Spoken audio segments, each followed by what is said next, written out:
Comment devrions-nous commencer une introduction? Is that French? Can we get a translator? The King's English. No need for translation, sir. I can speak it well enough. Good. My name is Dr. Raymond Ham, and I... A doctor. A like-minded individual, no doubt. Wherein is your speciality, sir? Cryptobiology. Why? A medical man, such as myself. Wonders abound. And here, I worried I had been abducted by common street thugs. This place, then, this is your laboratory. I had wondered, as clean as it is, and with such little trace of the pestilence here. The pestilence? What do you mean? The scourge. The great dying. Come now, you know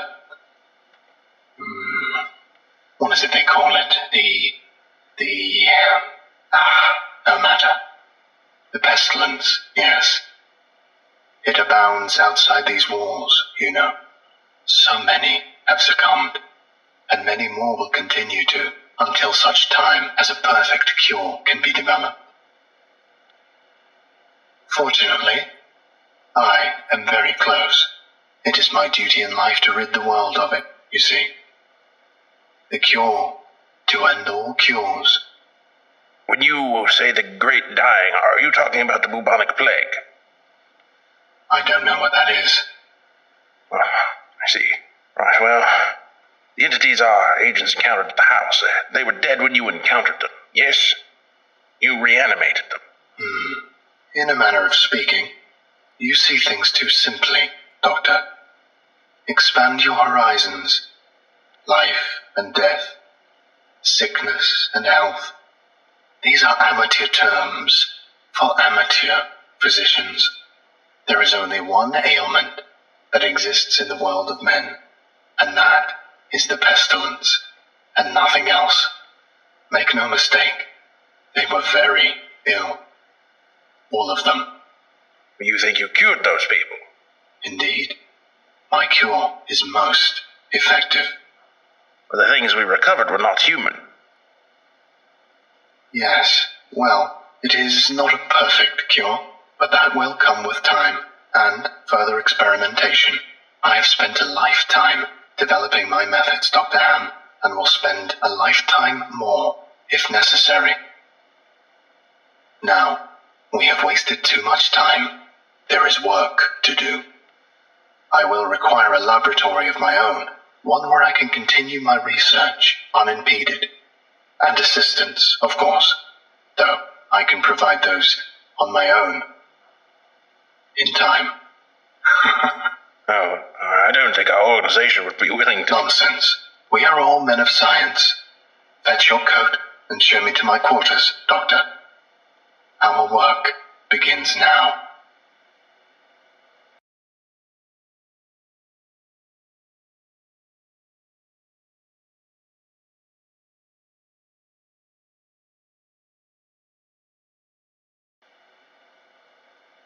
We've watched you work for several weeks now, and honestly, I'm not sure I understand what you're doing.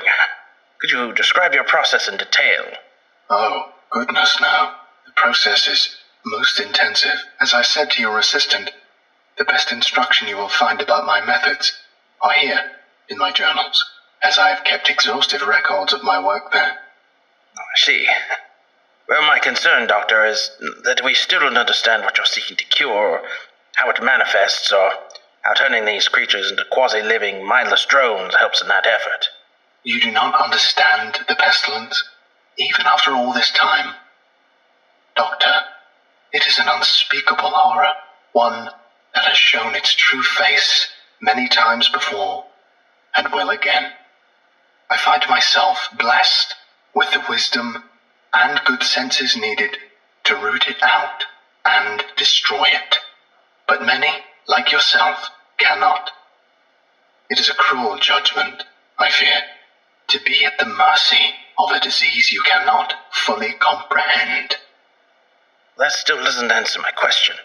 How's your cure any kind of cure at all? It is a cure. You may laugh at my efforts if you please, but do not besmirch the good name of scientific progress that has developed this great mercy. What you short-sightedly see here is a life better than any this creature could have hoped for. Stricken as it was with the pestilence, this creature is now clean, unable to spread the pestilence, and free from the terror it would have experienced otherwise. This is hardly a creature at all, Doctor. It's not even... Do not jape with me, sir. You and your colleagues are like so many others, unable to look past minor setbacks to see the salvation taking place before your very eyes. Do you wait to remove rotten timbers until the hall collapses on top of you? No. You find them and you pull them out and replace them with those untouched by rot. And most of all, you do not simply mock the structure because it now looks different to you. It is strong. It is free of disease. I'm sorry. Didn't mean to agitate you. I'm just trying to understand. Yes. Well, do mind your words in the future, Doctor. I am a professional, but even professionals may feel the bite of pride in dealing with criticism of their masterpiece. I will forgive this as an act of good faith between colleagues. Is there anything else I can help you with? No, that will be all. Another test subject on the usual schedule. You know my preference of subjects with more human anatomies.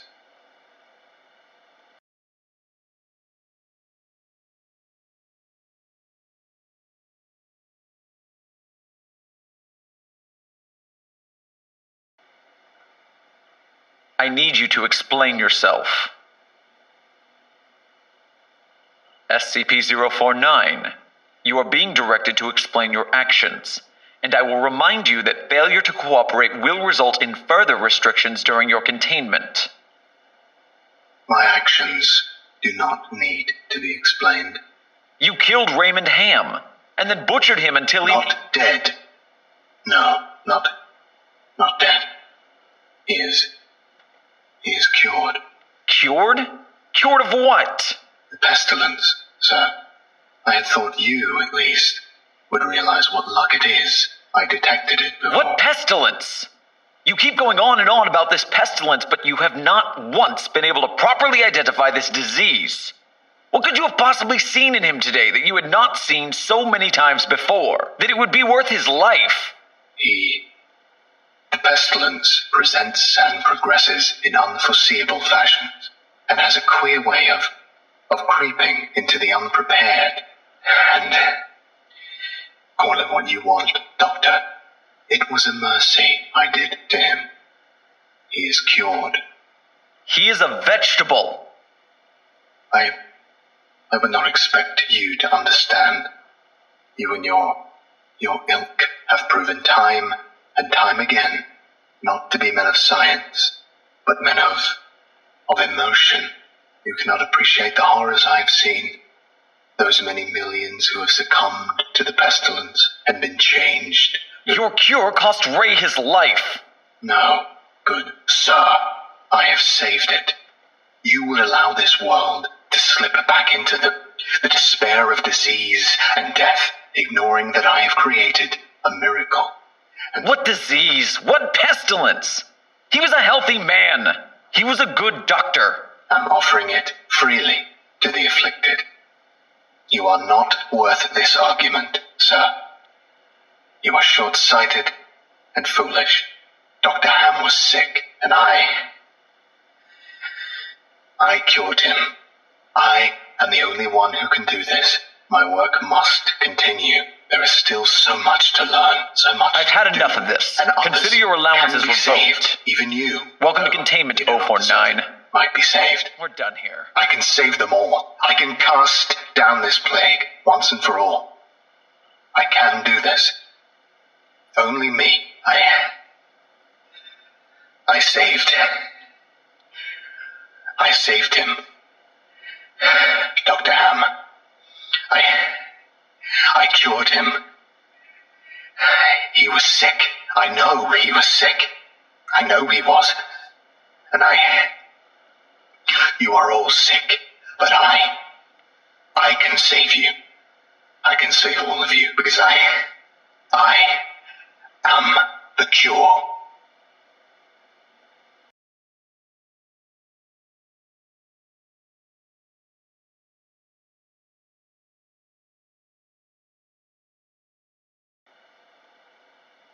SCP-049, we are conducting this interview to close out our investigation of your actions taken on April 16th that resulted in the death of a staff member. Do you have any comments to make? Only that I look forward to the day when you will allow me to resume my work. I have spent the last few weeks compiling my notes and constructing a new theory for how the pestilence was able to infect someone in such an insidious manner that I nearly couldn't detect it. Have you experienced any remorse for your actions? For the death of Dr. Ham? Ah, yes. Well, the death of a colleague is always regrettable. But in the face of the pestilence, we must be swift, Doctor, and act without hesitation. Dr. Sherman noted in his report that you seemed to be mournful during your initial interview. Mourn? Perhaps. I had not thought that. It is lamentable that a fellow doctor became infected, but the work continues. Regrettable as it was, Dr. Ham's death provided important insight. Living human subjects are the only way to proceed forward, I am decided. My cure is of little use on dead flesh, and I have gleaned all I can from your generous supply of corpses. My desires turn towards tending to those still living who suffer from the disease. I'm afraid you're going to be disappointed. Oh, Doctor, I wouldn't be so sure.